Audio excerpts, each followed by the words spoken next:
Mesdames et messieurs, heureux de vous retrouver ce matin. J'espère que vous avez passé un excellent week-end. L'actualité mondiale est marquée par le coronavirus et les affres font prendre des mesures radicales. La plupart des pays touchés n'ont pas hésité à fermer leurs frontières et à suspendre les échanges commerciaux. Une décision dont les conséquences se font déjà sentir sur le plan économique en Afrique. Faut-il s'en inquiéter? Nous aurons sur le plateau de discussion un économiste et un président d'association de consommateurs et nous ferons la lecture de la situation et de ce qui peut advenir si elle doit encore durer quelques mois. Vous êtes bien dans l'émission matinale Nopinen. Je vous installe avec ces merveilles du Bénin.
Voilà, nous étions avec les chevaux berbères de la ferme Tataktou à Dassari. Mesdames et messieurs, si vous venez de nous rejoindre, sachez que vous êtes bel et bien sûr la matinale de BB24 Nopinen.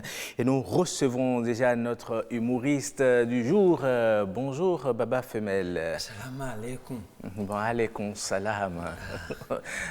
Vous avez fait 1 mètre.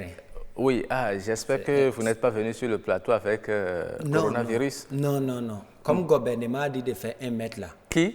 Gouvernement. Ministre de Santé là. Ministre de Santé. Donc moi-même, je prends mon maison, je vais aller déposer 1 mètre de Cotonou.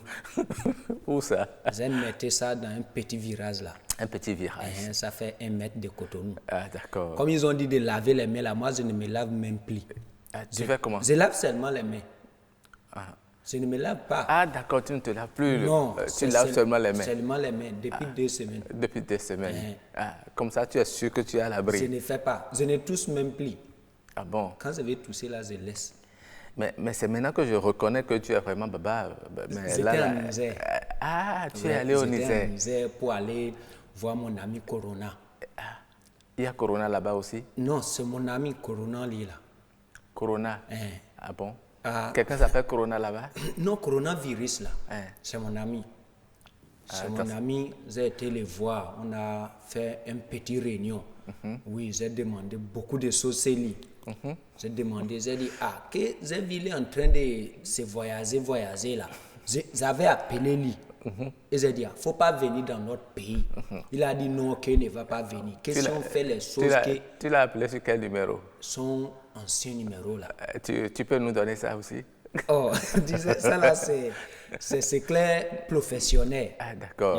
Comme on est collègue là, je garde beaucoup de numéros là. Ok. Donc vous avez dit à qu'il ne pas venir chez nous. Il dit non, qu'il ne va pas venir. Qu'il va rester chez là-bas. Donc après seulement j'ai vu, il est venu encore.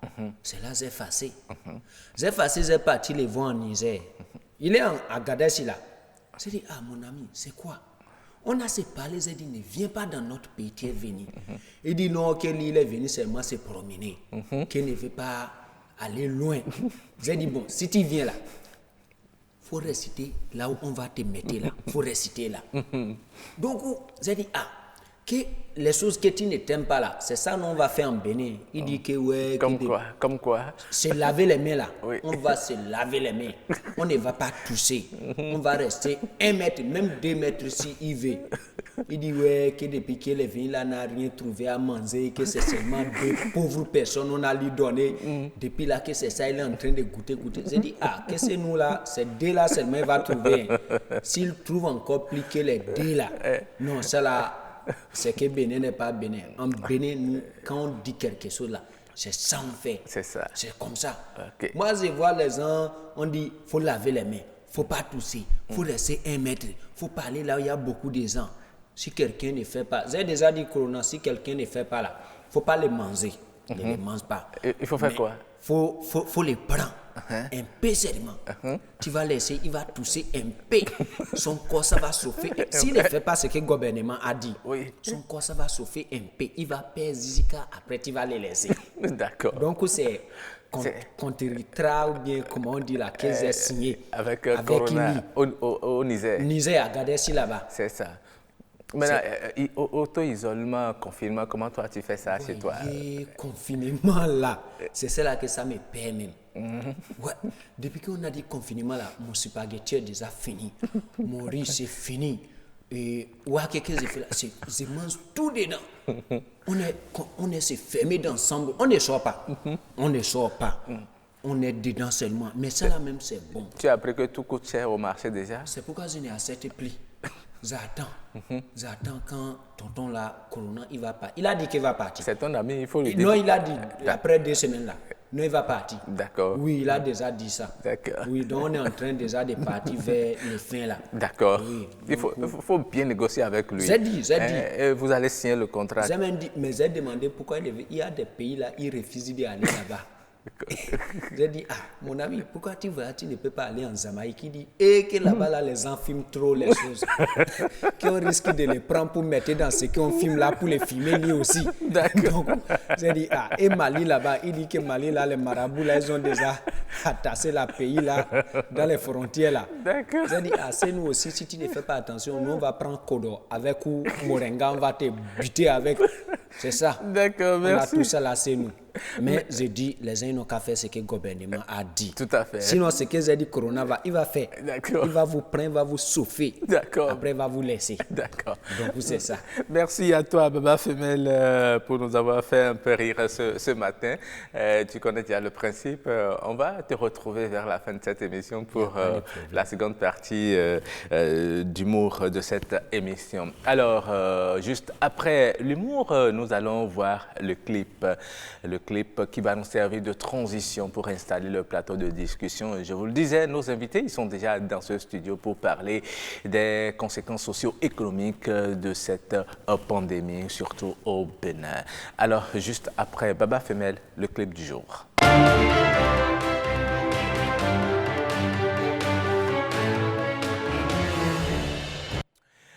Aujourd'hui, nous sommes avec un artiste que vous connaissez très bien, dont vous aimez les morceaux. Avec mon réalisateur du jour, vous écoutez déjà le clip en fond sonore. Il s'agit de Wilf Enigma.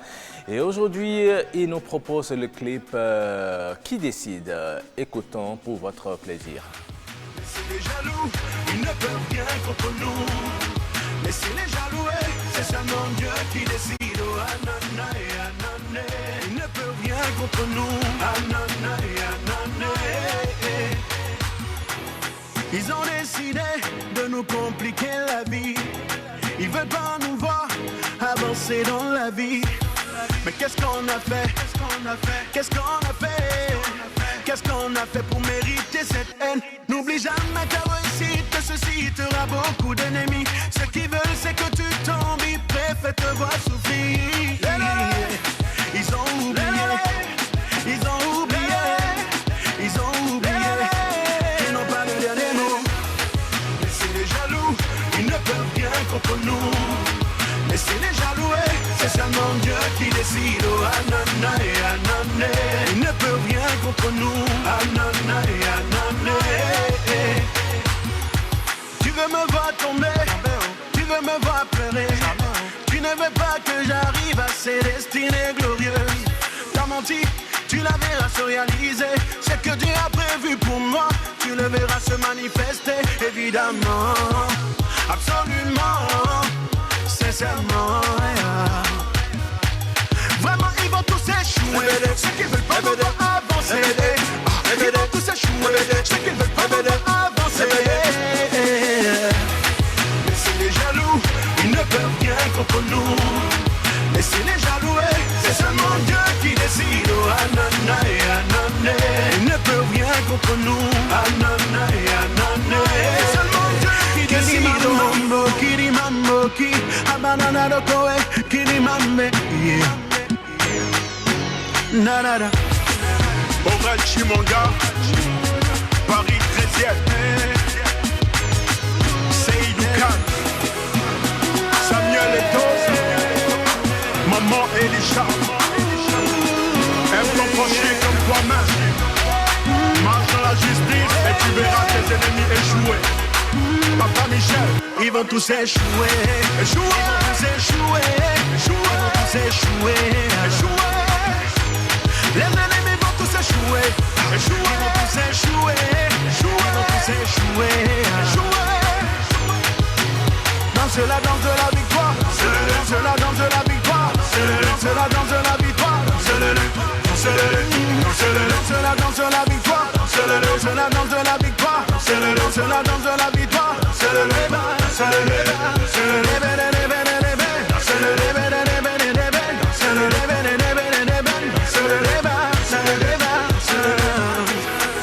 Evening massive.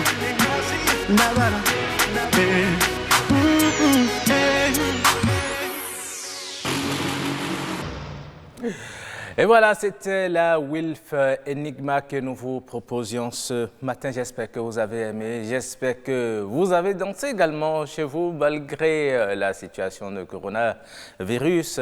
Vous avez entendu notre humoriste a dit qu'il a déjà signé un contrat avec le coronavirus pour qu'il ne vienne pas chez nous au Bénin. Mais nous allons en parler, voir les conséquences socio-économiques de cette situation. C'est juste après ceci.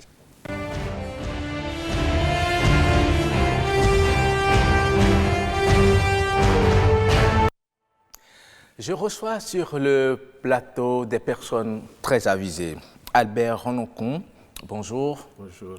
Vous êtes économiste, enseignant-chercheur à l'École nationale d'économie appliquée de management ENEAM. Merci. Merci d'avoir accepté notre invitation. En face de vous, Ernest Baguidi. Il est d'abord technicien de laboratoire de formation, ensuite président d'association de consommateurs Bénin Santé Survie du consommateur. C'est bien cela le nom de votre association. Merci également à vous. Le Covid-19 n'épargne plus aucun pays. 2 cas ont déjà été confirmés au Bénin. Et avec le danger que représente ce virus pour l'humanité, le moment est-il déjà propice pour s'alarmer, Monsieur Baguidi? Oui, merci, monsieur le journaliste. Non, je crois que pour s'alarmer, je ne dirais pas pour s'alarmer, mais le moment est propice pour prendre les mesures nécessaires. Les mesures nécessaires en termes de prévention. Et déjà que le virus il est déjà là, ça veut dire que nous sommes déjà impactés.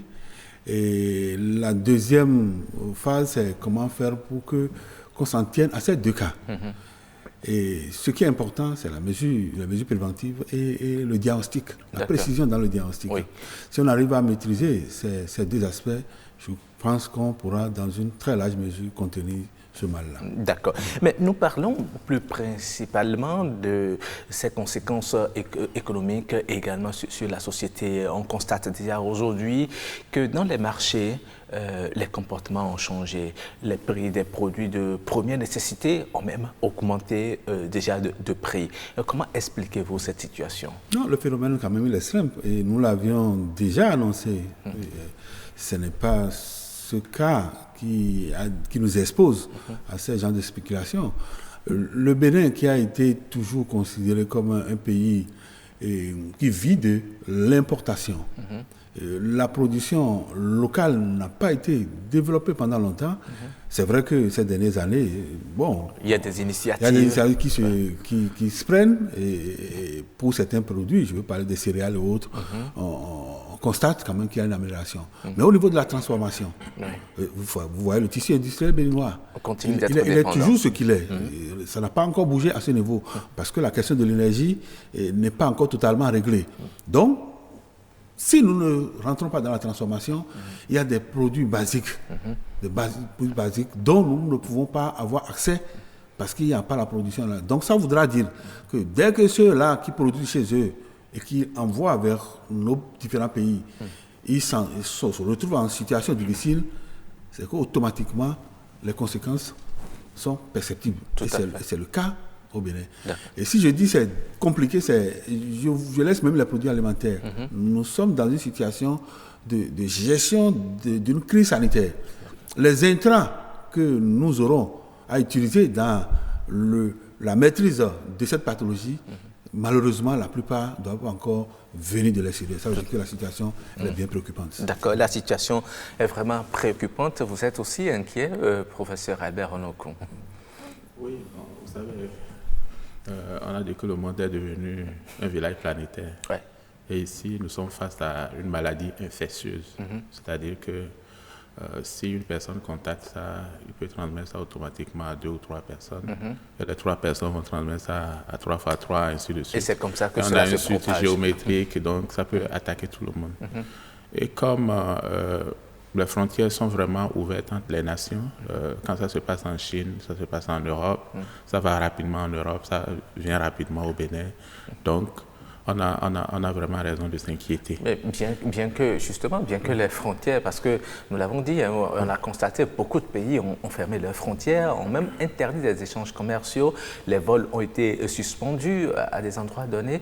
Est-ce que cela présage d'un avenir vraiment pas très reluisant pour les pays africains?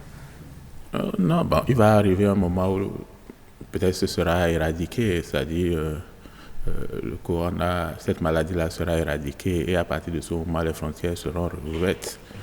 Le gros problème qui se pose au niveau de cette maladie... Le problème, on ne sait pas encore jusqu'à quand ce problème va être circonscrit. Oui, c'est ça justement le problème. Et si vous arrivez à éliminer ça dans votre pays, ça ne veut pas dire que c'est fini. Il suffit d'échanger avec les autres pays et puis vous êtes recontaminé. C'est pourquoi la méthode que la Chine a utilisée, par exemple, pour essayer de contrôler la maladie sur son territoire. Après ça, ils sont devenus frileux. Si les gens veulent visiter leur pays, ils font extrêmement attention parce qu'il peut y avoir toujours de recontamination. Tout à fait. Lorsqu'on veut parler des conséquences économiques de cette maladie, on connaît les coûts économiques classiques des maladies, c'est-à-dire quand vous êtes malade, par exemple, vous êtes obligé d'aller consulter un médecin, vous payez les coûts de consultation, on peut vous hospitaliser, vous payez les coûts d'hospitalisation, il faut prendre des médicaments, vous payez les médicaments, et puis du fait que vous êtes alité et que vous ne pouvez pas travailler, il y a un coût d'opportunité que vous payez. Donc, il y a tous ces coûts-là qu'on paie, et si éventuellement il y a des gardes malades, on paie. Ce qui se passe au niveau du coronavirus, c'est que s'il y a traitement, on parle de chloroquine, ce n'est pas des traitements qui sont très coûteux. Mais le gros problème qu'il y a ici, c'est au niveau de la prévention.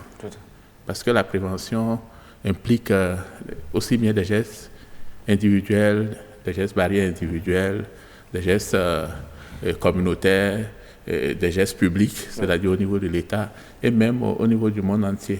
Et à partir de ce moment, ces barrières que l'on crée pour pouvoir prévenir la maladie, c'est ça qui ralentit complètement l'activité économique et c'est ça qui entraîne beaucoup de coûts en fait. D'accord. Est-ce que vous pensez que c'est à cause de cela que jusqu'à aujourd'hui, le marché d'Antokpa, par exemple, ce grand centre commercial qui brasse beaucoup de millions comme chiffre d'affaires, n'est pas encore fermé?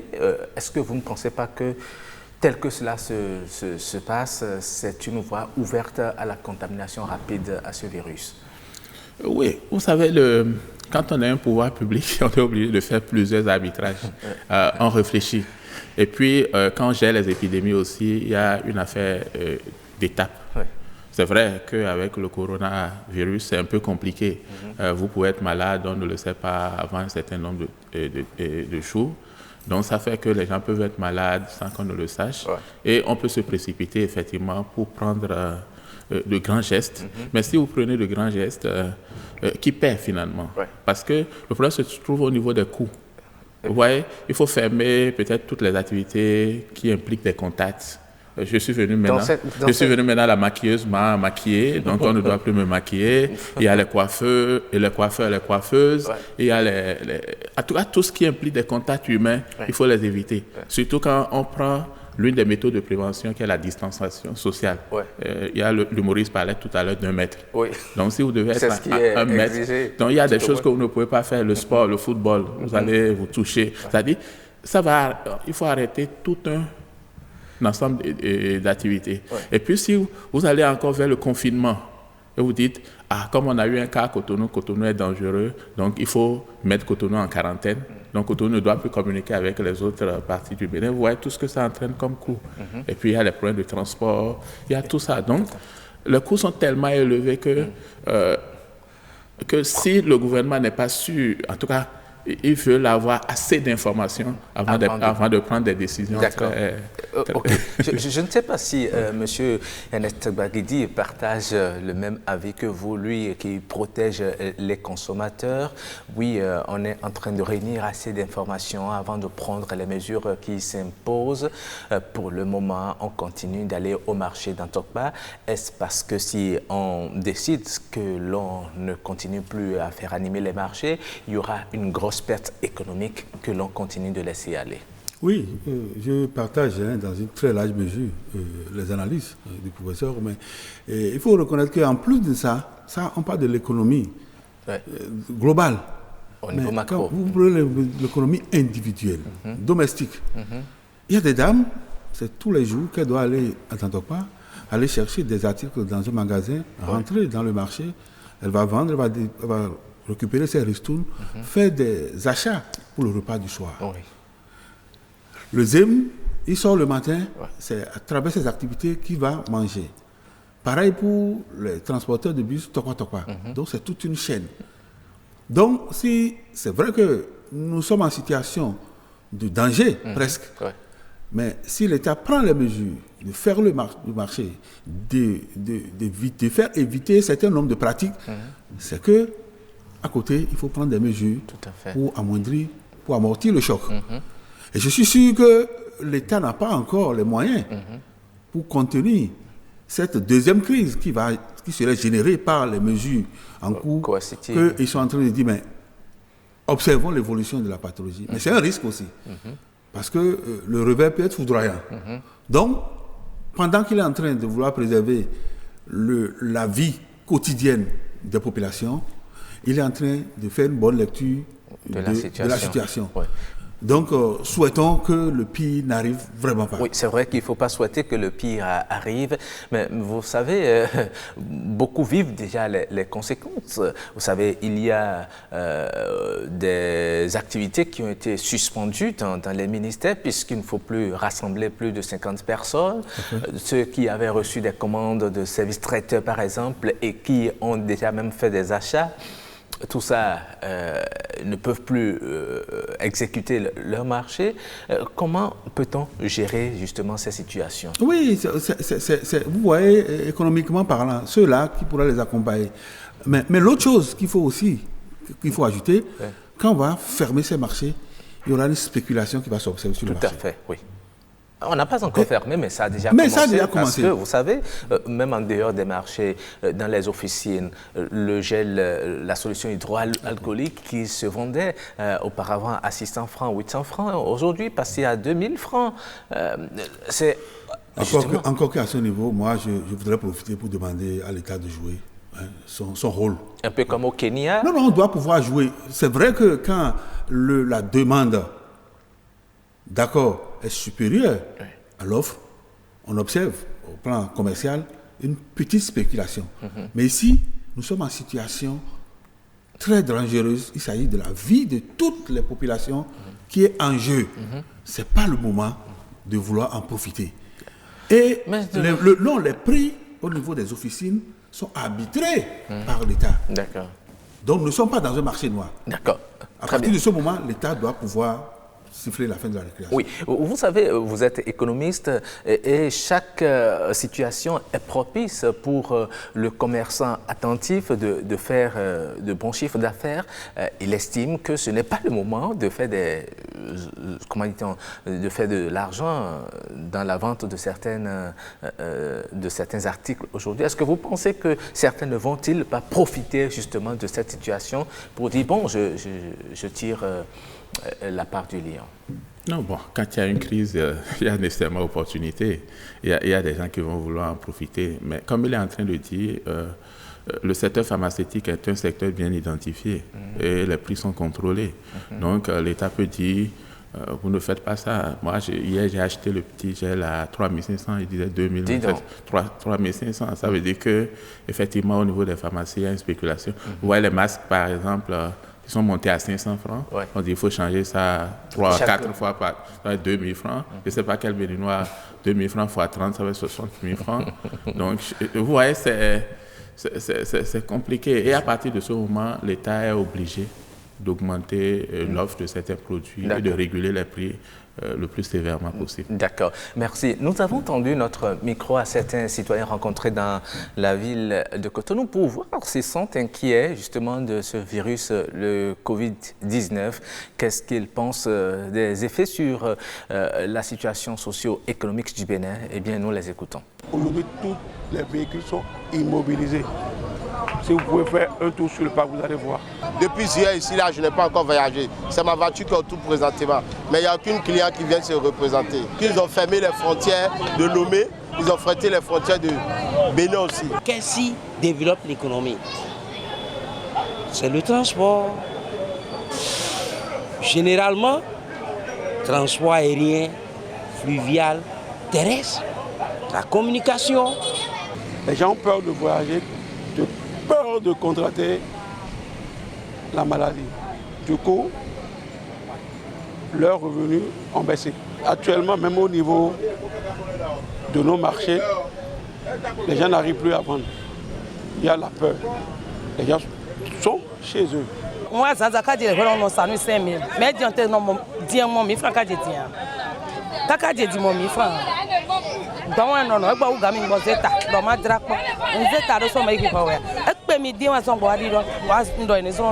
On devrait s'y attendre.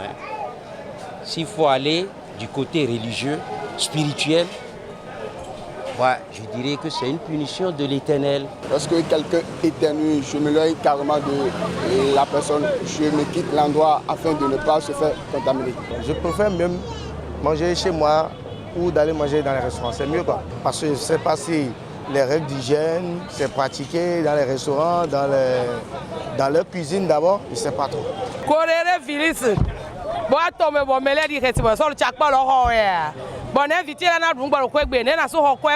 C'est sûr que le chiffre d'affaires doit totalement baisser parce que la maladie, bon, on n'a pas... Personne n'a jamais souhaité. Personne n'a jamais souhaité, donc c'est déplorable. Nous,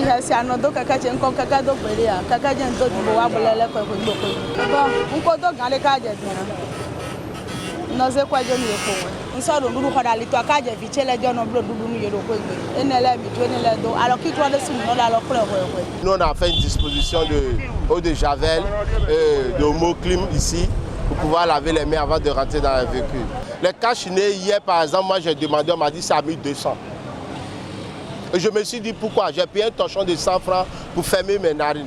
Parce que 1200 déjà, c'est déjà cher pour nous. Il y a d'autres pays qui n'arrivent pas à trouver à manger. Ils vont payer 1200 pour un torchon couverné, c'est déjà beaucoup cher.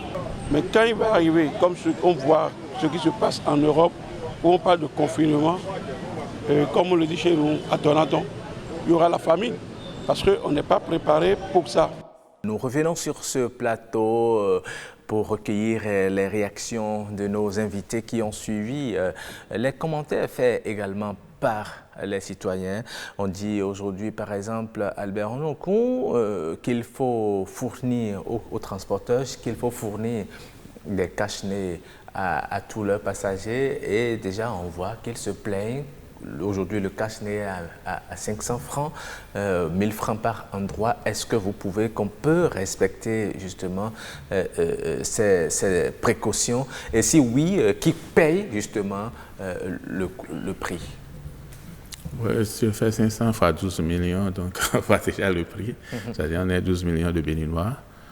Si vous faites 500 fois 12 millions, à changer plusieurs fois par jour, ce n'est pas facile.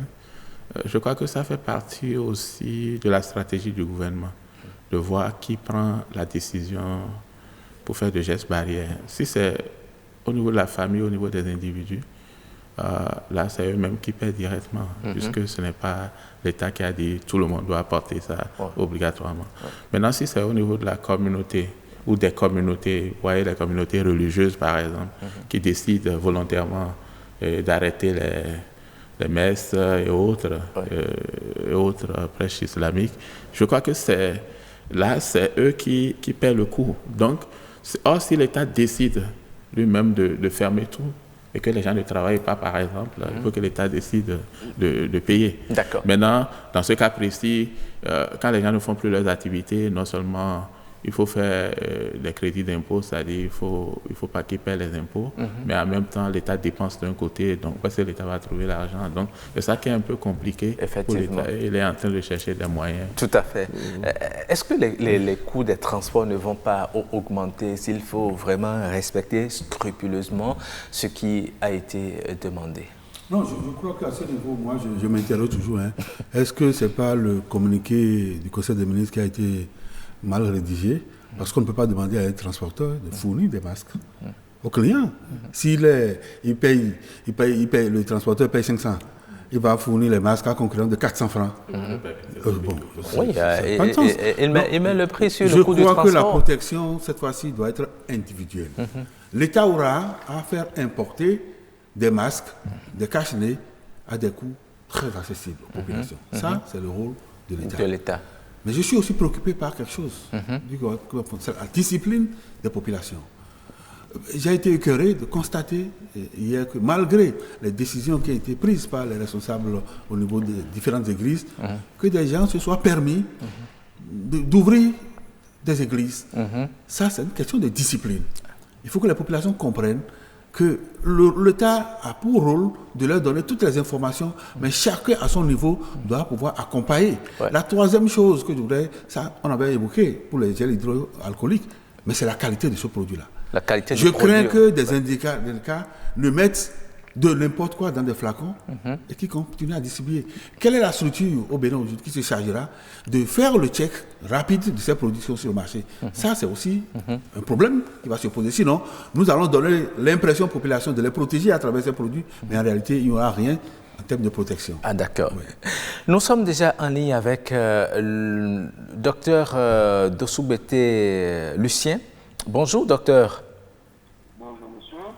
Vous êtes infectiologue. Nous parlons aujourd'hui de ce que vous savez et qui défraie l'actualité, le Covid-19, qui fait déjà des massacres en Chine, en Italie, aux États-Unis, en France et même dans beaucoup d'autres pays. Alors, si ces pays développés sont arrivés à un moment donné à se retrouver impuissants face à ce virus, même s'il est en train d'être maîtrisé aujourd'hui, est-ce qu'il ne faut pas s'inquiéter vu le confinement que l'on demande aujourd'hui en Afrique? Alors, d'une manière générale, la peur et l'inquiétude sont générées par le Covid. Et que chaque fois qu'on travaille à faire reculer les limites de l'inconnu, on arrive à apaiser, à diminuer l'inquiétude. Parce que nous avons besoin, au cours de cette épidémie de Covid-19, nous avons besoin de faire preuve de vigilance, d'attention redoublée pour pouvoir respecter toutes les consignes qui sont données et faire attention de ne pas se faire contaminer.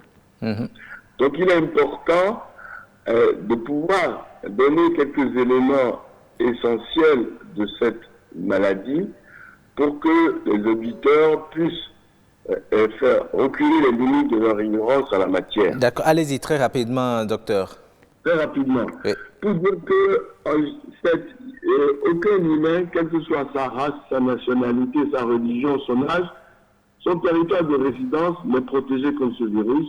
Donc, nous constituons tous des cibles potentielles à l'occasion de notre rencontre avec ce virus. Et nous savons que le plus souvent, dans 80% des cas, la maladie est bénigne avec peu ou pas de signes.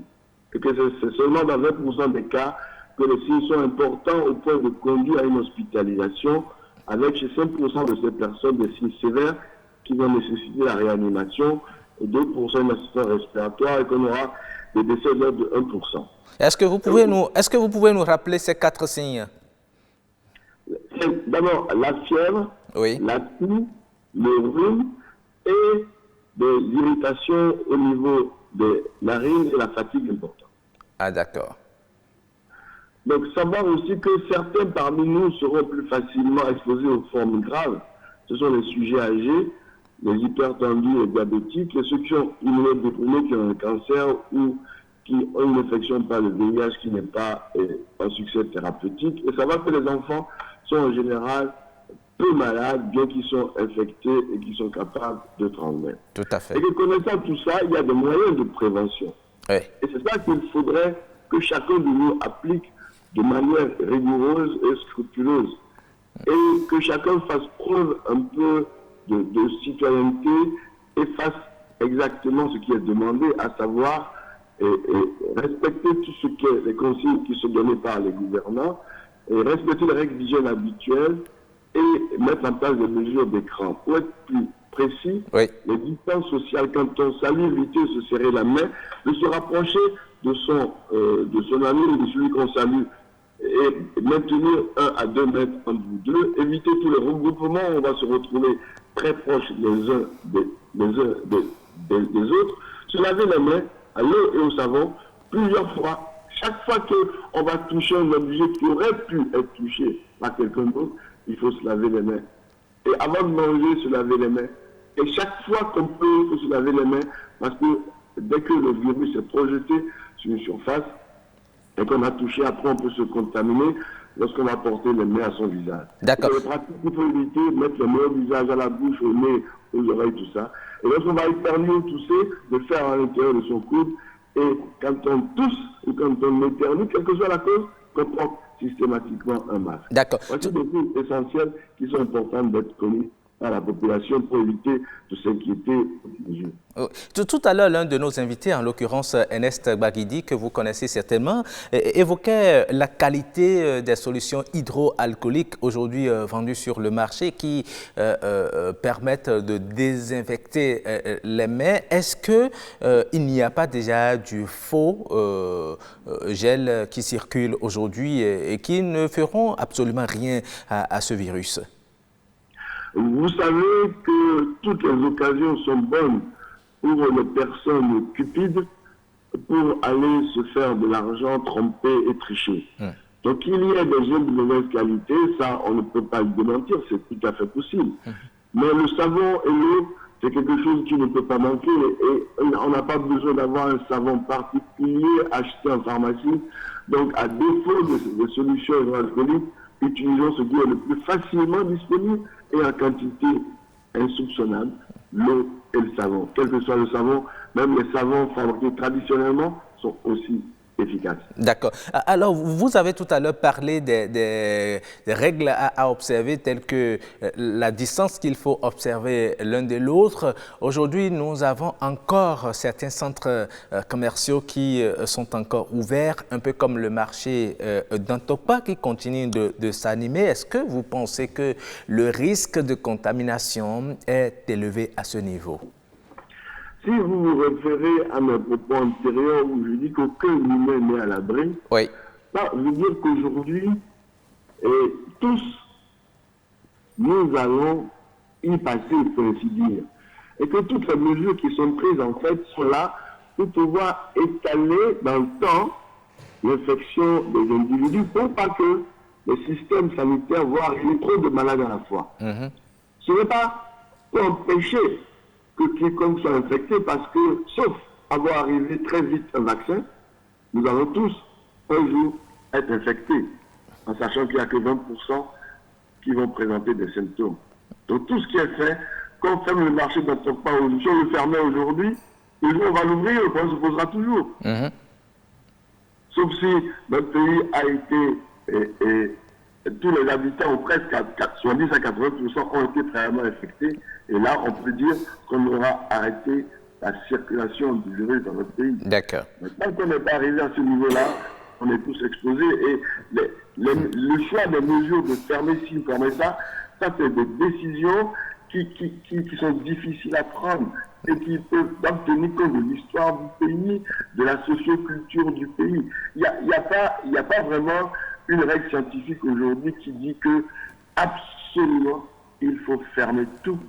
Parce que quand vous allez arrêter de fermer, quand vous allez ouvrir, on se posera. Il y a des pays dans le monde qui ont décidé de ne rien fermer.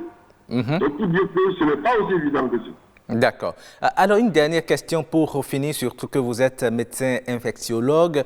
On a identifié aujourd'hui la chloroquine comme pouvant aider à traiter ce virus.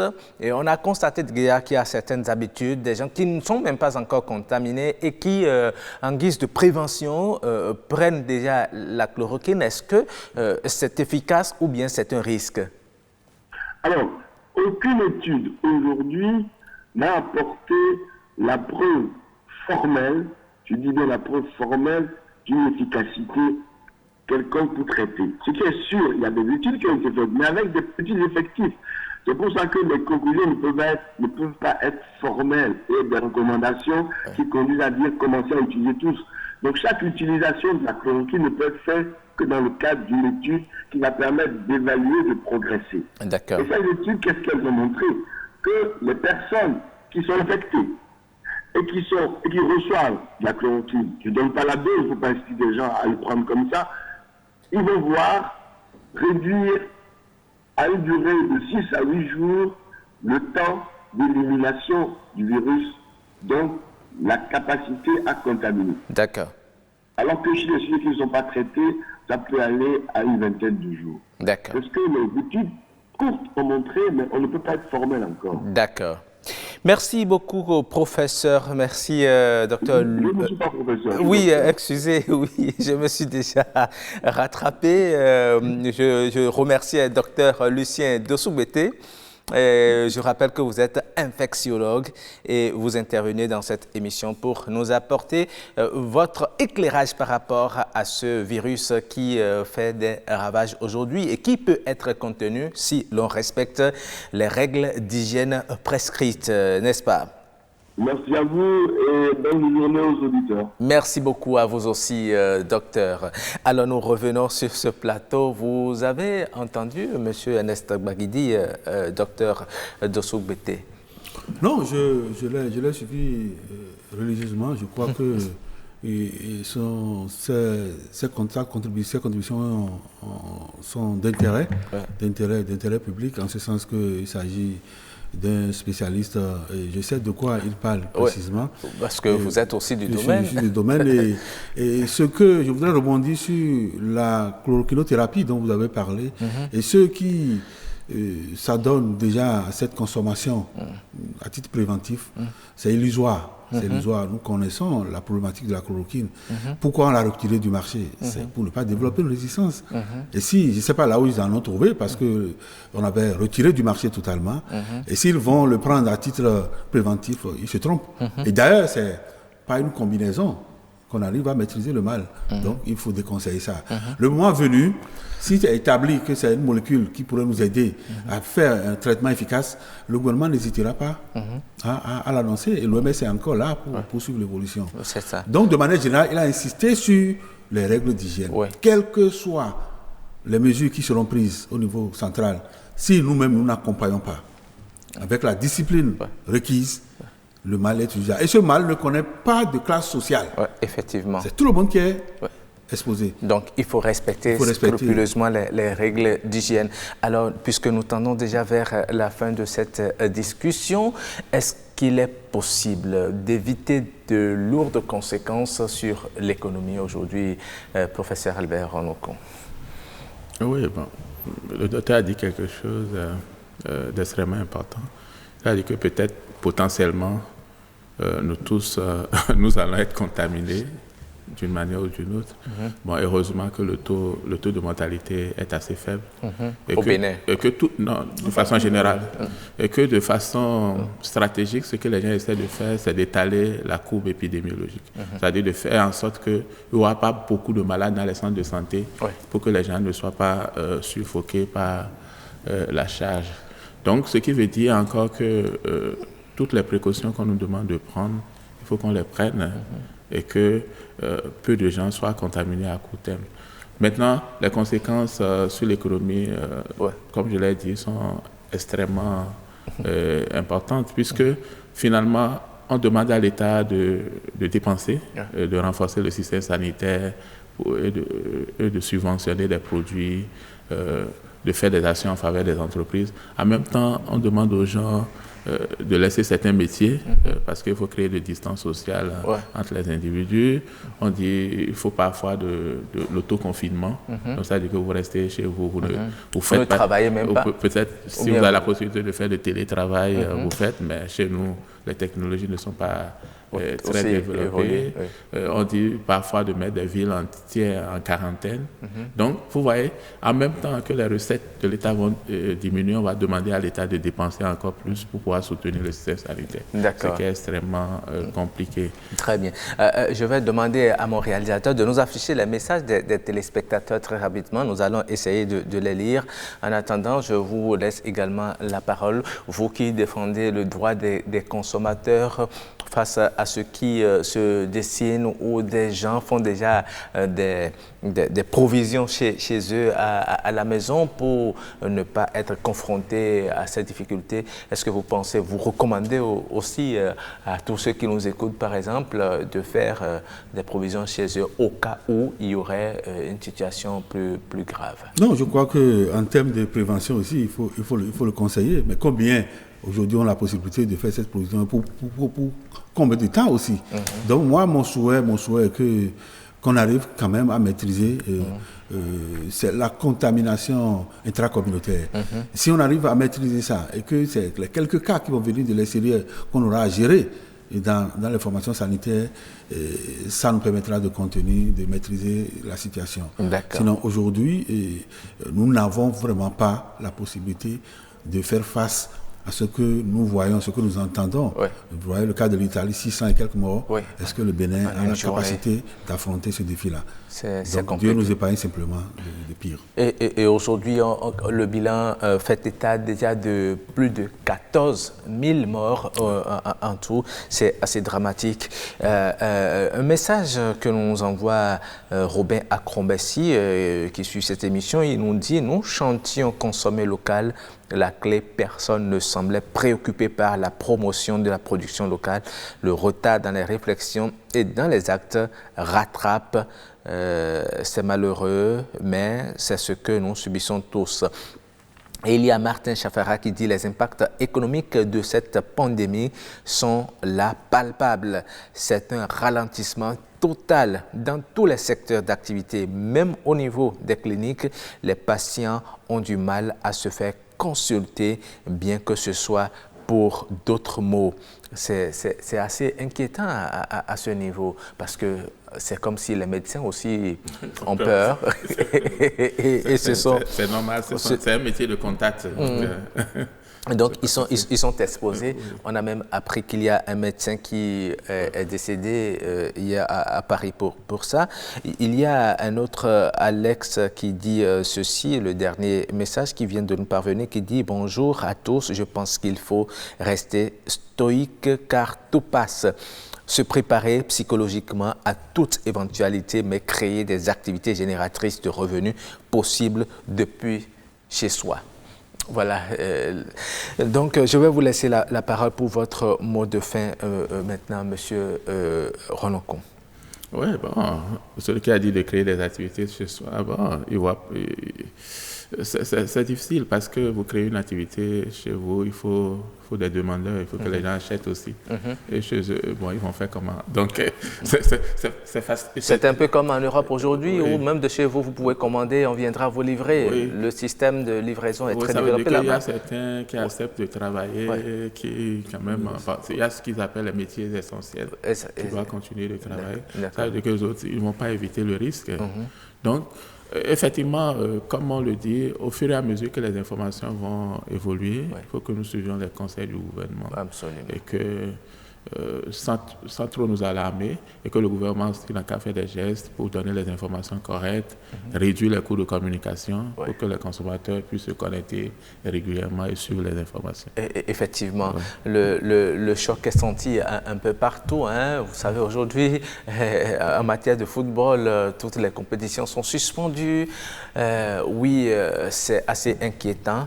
Je vous laisse également la parole pour votre mot de fin, M. Bakiti. Oui, d'aucuns pourraient parler des limites de la science, mais moi je dis plutôt que cette situation vient présenter le niveau de vulnérabilité de l'humain face à la nature.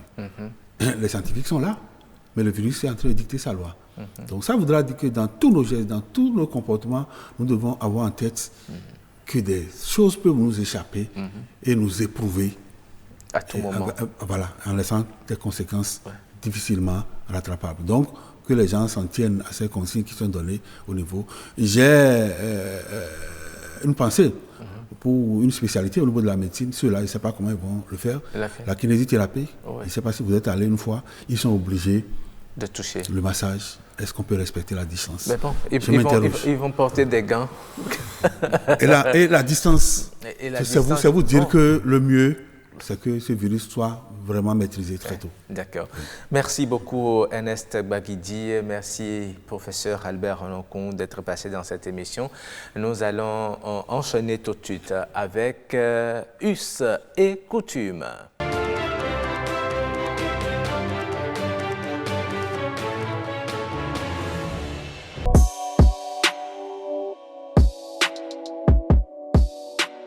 Qu'on appelle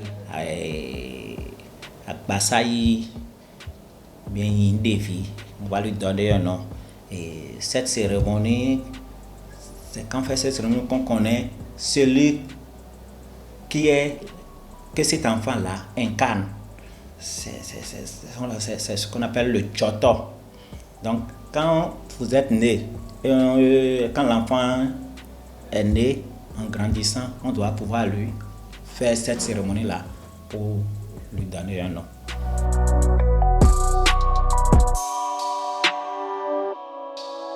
La cérémonie d'attribution de nom appelée Choto n'a pas un calendrier fixe. Ce n'est pas 7 jours après la naissance, 3 mois après la naissance. Il revient à la famille d'organiser ça. Et pour organiser cette cérémonie, les têtes couronnées, les notables de la famille sont assis. On invite le prêtre Fa qui doit organiser, qui est censé connaître les signes à travers lesquels le nom de l'enfant est révélé.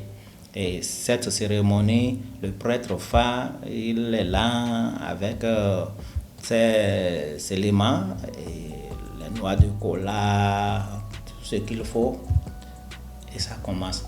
Et quand il lance le premier signe, il doit pouvoir dire à l'enfant là, son Joto est du côté de ses parents maternels peut-être, ou bien c'est du côté de ses parents paternels.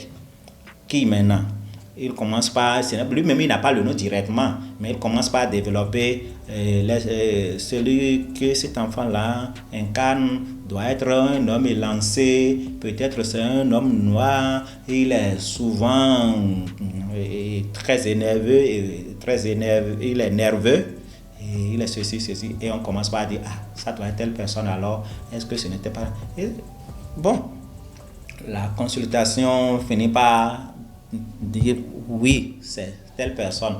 Et le plus souvent, quand on observe bien, l'enfant a effectivement des traits caractéristiques qui ressemblent à ce Joto-là.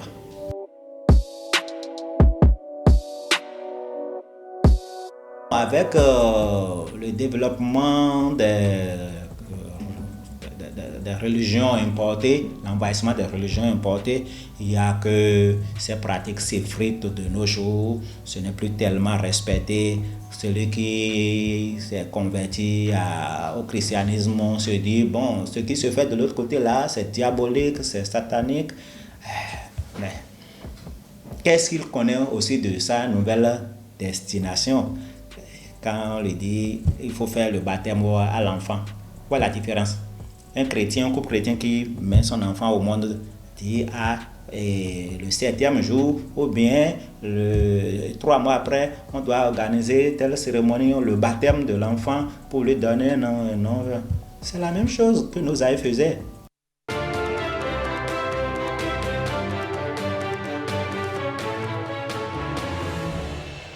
Voilà, c'était Michel Kindékon qui nous parlait de la sortie de l'enfant en milieu fond qu'on appelle généralement le Djoto. J'espère que vous avez pris bonne note de ces explications. Nous allons retrouver à présent notre spécialiste de la semaine pour les prénoms africains.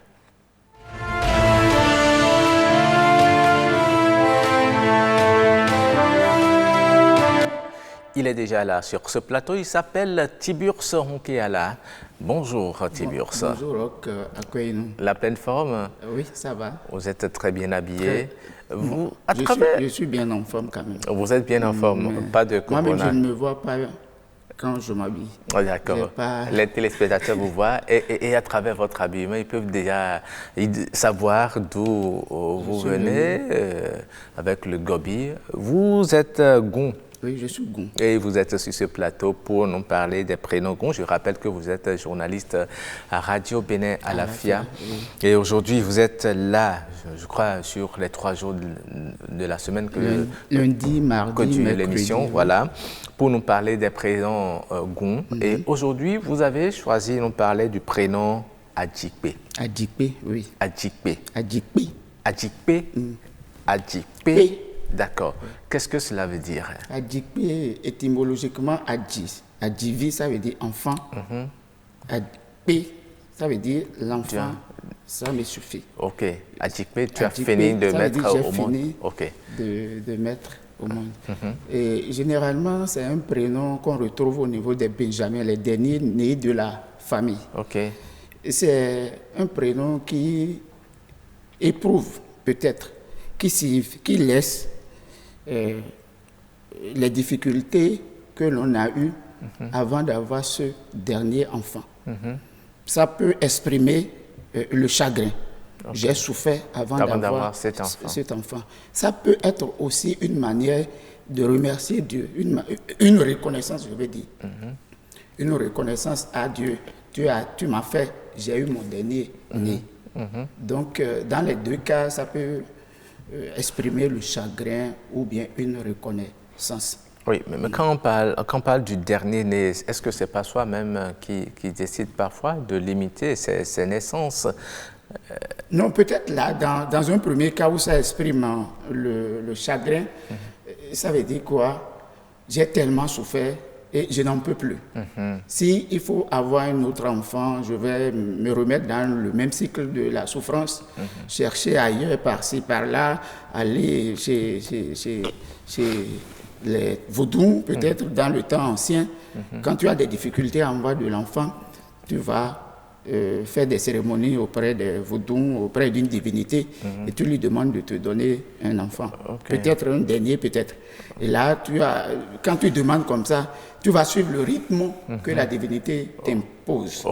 Et c'est souvent difficile parce qu'il y a des interdictions, il y a des choses qu'il ne faut pas toucher, il y a des jours où il ne faut même pas travailler. Peut-être on va te dire les lundis, par exemple, tu ne vas rien faire. Tu vas rester à la maison, observer ce qu'on te dit pendant un temps. Tout ça, là, ça te prive de ta liberté, ça te prive de mener ta vie comme tu l'entends. C'est difficile à supporter. C'est difficile à supporter. Et lorsque dans ces conditions, vous arrivez à avoir l'enfant, j'en ai assez maintenant. Ça me va. Donc on doit comprendre que c'est le dernier enfant. C'est le dernier enfant. De la femme ou bien de l'homme? De l'homme généralement, parce que chez les Goum, nous sommes dans dans le patriarcat. C'est le père de famille qui décide du nom, le nom qu'il va donner à son enfant. Généralement, donc, les femmes n'ont pas trop de droit à attribuer un nom. Elles ne seront pas d'accord avec vous, hein, et elles vont hésiter à venir. C'est culturel. C'est culturel. Ok, d'accord. On ne demande pas l'avis de la femme avant de donner le nom. D'accord. Et est-ce que ce prénom a une influence sur l'enfant qu'il porte?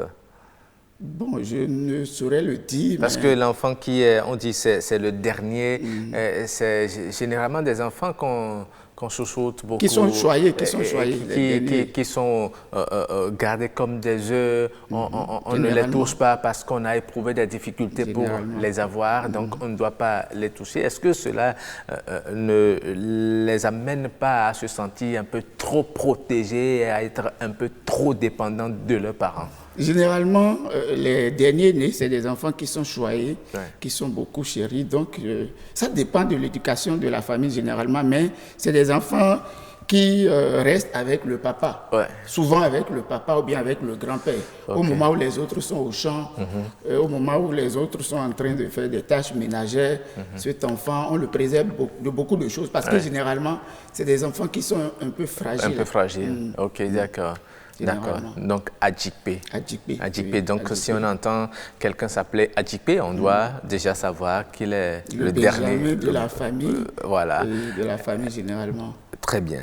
Merci beaucoup. Donc, c'est un prénom qui peut être aussi bien porté par le sexe féminin que le sexe masculin. Oui, les deux peuvent porter le prénom. D'accord. D'accord.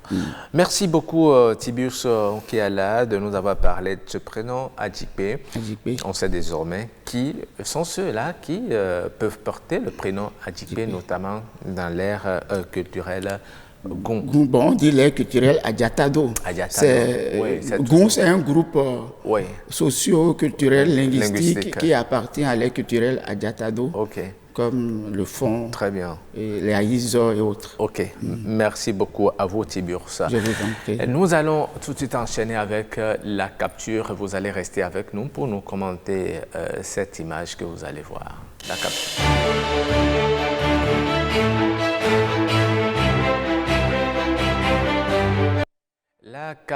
La capture, oui, quelle est cette image que, voilà, l'image du jour que les chefs d'édition nous ont proposée. Je ne sais pas si vous voyez bien, on parle de Covid-19. Voilà, et aujourd'hui, on interdit de se serrer la main. Il y a plusieurs types de salutations. Vous voyez des gens qui se saluent par un signe de salut militaire. Il y a d'autres qui se saluent par le coude.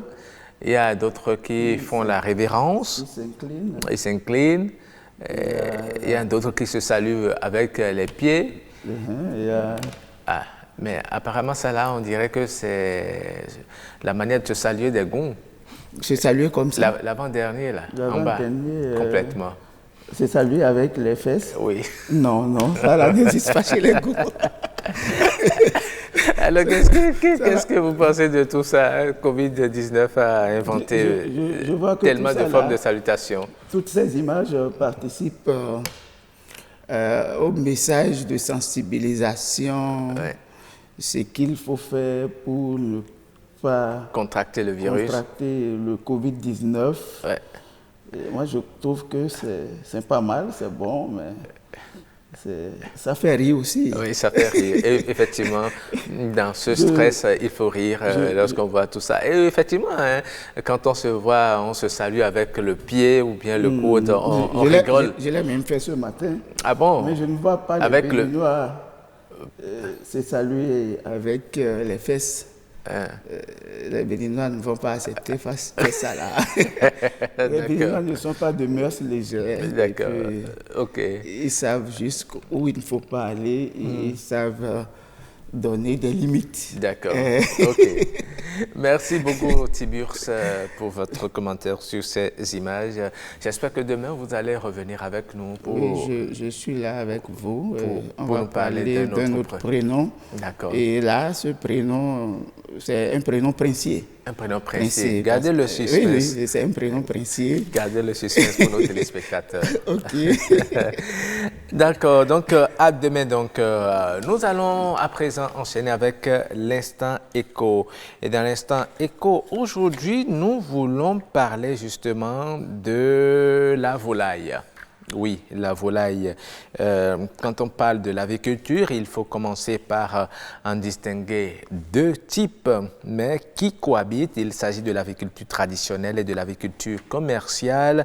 Il faut aussi faire remarquer que la volaille ne se limite pas qu'au poulet, même si c'est la volaille la plus élevée. Il y a aussi la pintade, le canard, les dindons et les pigeons dont on ne parle pas souvent. Alors, retenez que l'élevage de volailles est une activité traditionnelle très largement répandue au Bénin. Elle concerne un nombre considérable d'exploitations familiales sur toute l'étendue du territoire. Cet élevage permet généralement de couvrir une partie des besoins nutritionnels de la famille et dans certains cas, de générer quelques revenus monétaires par la commercialisation de la production excédentaire sur les marchés locaux. En cela, cette activité joue un rôle important dans l'amélioration des conditions de vie paysannes et dans la réduction de la pauvreté et permet aussi d'améliorer la sécurité alimentaire des populations rurales et urbaines. Le Bénin dispose de beaucoup d'atouts pour le développement de l'agriculture, mais l'environnement actuel ne permet pas encore son réel développement selon les experts.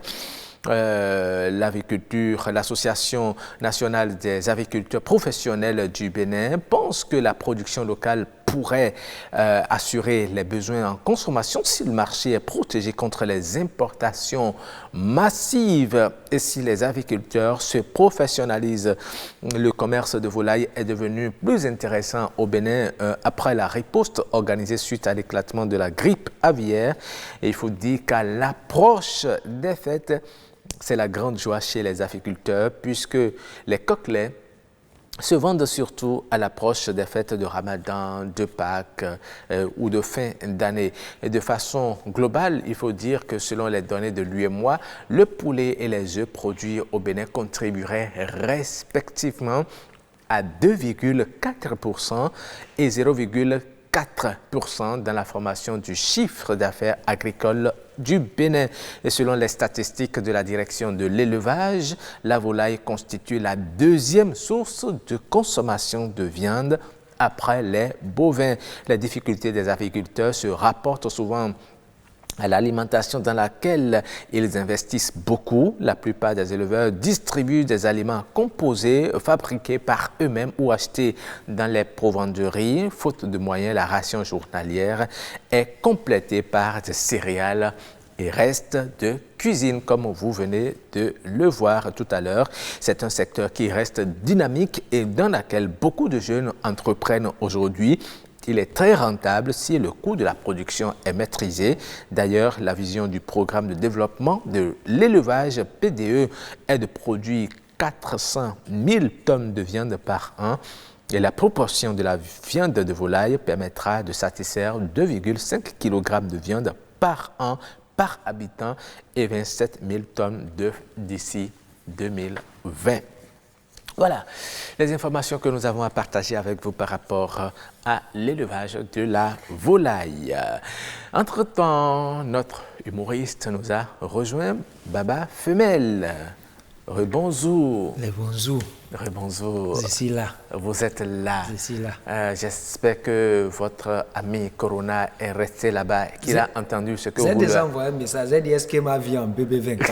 Il a dit oui, qu'il m'a vu, que moi là, que je vais les sasser. J'ai dit, je ne veux pas les sasser, je vais l'envoyer. Ah bon? Complètement. Complètement. Il va voir. Je vais mettre Moringa avec Kodo Sili maintenant. Moringa avec Kodo. Kodo. Ça va partir. Ah bon? Je l'ai déjà dit ça. C'est lui qui vous a dit ça? J'ai dit Vodou Sakwata, il connaît. Quand j'ai dit Vodou comme ça, il a paix. Actuellement, là, il est en train de faire déjà son bagage. Ah bon? Ah ben là... On va les laisser un Paix d'abord. Et il va nous voir. D'ici midi, maintenant, on va finir avec lui. D'ici midi? Midi, c'est moi qui ai dit ça. Ah, c'est Baba Femelle qui a dit ça. Vous va voir. Hein? Baba Femelle. C'est pourquoi, quand je viens maintenant là, je vais parler de les hommes riches là. Les hommes riches. Les hommes riches avec les femmes. Et les hommes pauvres avec les femmes. J'étais allé étudier ça en Shanghai. Donc, c'est là que j'ai vu que les hommes riches, ils ont erré. Mais les hommes pauvres là, wallahi, tu vois, les hommes riches là, par exemple, comme l'homme riche est assis à côté de son femme là, et ils sont en train de parler là, quand l'homme riche, il touche son femme là, tu entends, oh bébé, arrête ce que tu fais là. Oh là là, bébé, arrête. Oh, arrête ça. Mais quand tu es pauvre et tu touches ton femme, tu entends, c'est quoi? Tu me touches encore maintenant, tu vas voir. C'est quoi cette connerie que tu fais là? Je n'aime pas ça, il ne faut plus me toucher. Tu ne vois pas les gens nous regardent. Oh, animalerie comme ça là. Je dis, les pauvres ont fait quoi? Non, il faut même regarder. Quand tu es riche là, et tu appelles ton femme dans le téléphone là, c'est toi qui as appelé lien. Tu entends, oh bébé, ça va? T'as mangé quoi? Tu veux manger? Tu veux que je t'apporte à manger? Oh bébé, écoute, ta veste, elle est jolie. Oh là là, il faut qu'on rajoute encore une cravate de couleur verte. Ça, c'est les riches. Mais les pauvres, si toi, homme pauvre, tu appelles ton femme, tu entends? Oui? Quoi? Oh, pardon là. Oh, je n'ai pas le temps. Faut parler là. Parle vite. Regarde ce que tu as même fait hier là, ça m'a trop énervé. Le réseau avec lequel tu m'as appelé là, ça m'a bouffé des unités. Ne me fais plus ça. Oh, c'est quoi cette bêtise là? Arrête-moi ça. Tu n'as plus rien à dire. Ok. Elle coupe seulement. J'ai dit, oh, pauvre. On ne peut pas, pauvre ne peut plus s'étamiser. C'est comme ça, on a loué dans une maison. Mon voisin, lui, il est comme ça. On est trois dans la maison là. On a un voisin, lui, il est riche.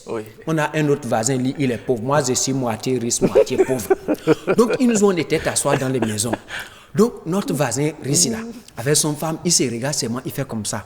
Ah, le bébé dit, ouais, on va faire combien d'enfants? Ah ben, tu sais, moi, j'en veux 4. Et femme l'a fait comme ça. Ah non. Il n'y aura pas 4 enfants, on va en faire 12. On a assez de moyens pour faire 12 gosses. Hey, quand j'ai vu moi, je n'ai rien dit. Ça, c'est eux, et ils sont riches. Mon voisin pauvre là, il regarde son femme, il fait comme ça. Bébé, on va faire 5 enfants. Non? Quand femme là, regarde, il fait, tu es malade. 5 enfants, tiens. C'est toi qui veux les garder. On t'a dit que mon ventre, c'est un stade de football. Tu es malade. Va voir ta maman là-bas, elle va te faire 12 gosses. 5 gens. Faut venir. Viens faire les 5 qu'on va voir. On n'a pas les moyens, on va faire 5. C'est pourquoi j'ai dit, hey. Et toi qui es au milieu? Moi, j'ai juste regardé. Moi, je ne suis pas parlé, je ne suis pas fait. Je sais pour moi. Donc, c'est là, je vais dire, hey, les gens, on n'a qu'à travailler dans ce pays-là. Hein. Il faut avoir l'argent. Il faut avoir l'argent. Si tu n'as pas l'argent, même si tu dis, bébé, donne-moi de l'eau, elle va te dire, va creuser pis. C'est pas va cesser, c'est toi-même qui vas prendre coupe pour creuser puis là trouver l'eau dedans. Donc c'est dit. Mais quand tu as l'argent, la femme te respecte. Beaucoup même, beaucoup. D'accord, merci beaucoup Baba Femelle pour ton humour ce matin. Merci. Est-ce que tu vas... C'est vrai que les téléspectateurs te demandent beaucoup, hein, parce que quand tu viens et rigolent également, ça leur permet d'entamer leur journée en beauté. C'est ça, on va toujours faire un bébé 24. Voilà. Comment on va faire chaque matin là? Les gens vont se bonner avant de se partir en service là. C'est ça, on va faire toujours. C'est vrai que des jours là, on n'est pas le temps, mais on va venir. Comme c'est toujours. Demain, maintenant, tu vas venir encore? Demain, on va regarder dans le programme là. On va trouver un R là. On va venir. D'accord. Merci beaucoup, Baba Femelle. Je vous en prie. Merci. Et voilà, nous tendons déjà vers la fin de cette émission. Nous allons retrouver l'artiste du jour, Wilf Enigma. Donc, il décide, laissez les jaloux, c'est ce qu'il nous chante. Eh bien, je vous invite à savourer ce clip.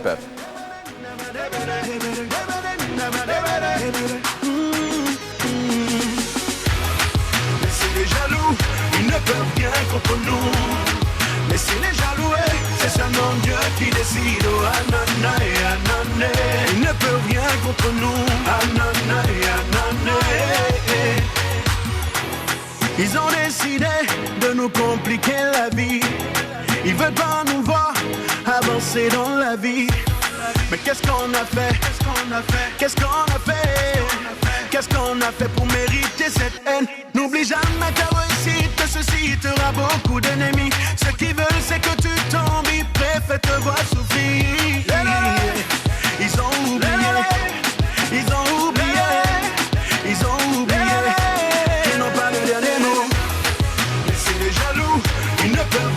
contre nous. Laissez les jalouer, c'est seulement Dieu qui décide. Oh, Anana et Anané, il ne peut rien contre nous. Anana et Anané.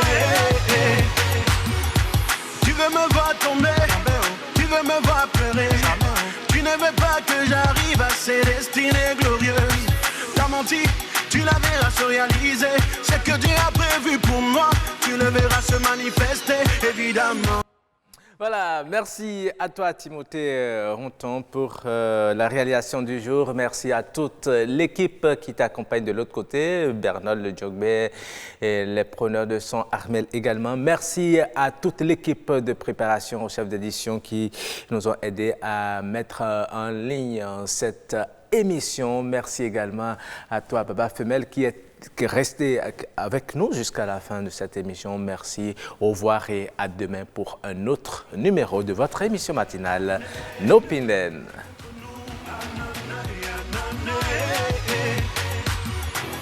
Ils ont décidé de nous compliquer la vie. Ils veulent pas nous voir avancer dans la vie. Mais qu'est-ce qu'on a fait? Qu'est-ce qu'on a fait? Qu'est-ce qu'on a fait pour mériter cette haine? N'oublie jamais ta réussite, ceci t'aura beaucoup d'ennemis. Ce qu'ils veulent, c'est que tu tombes, ils préfèrent te voir souffrir.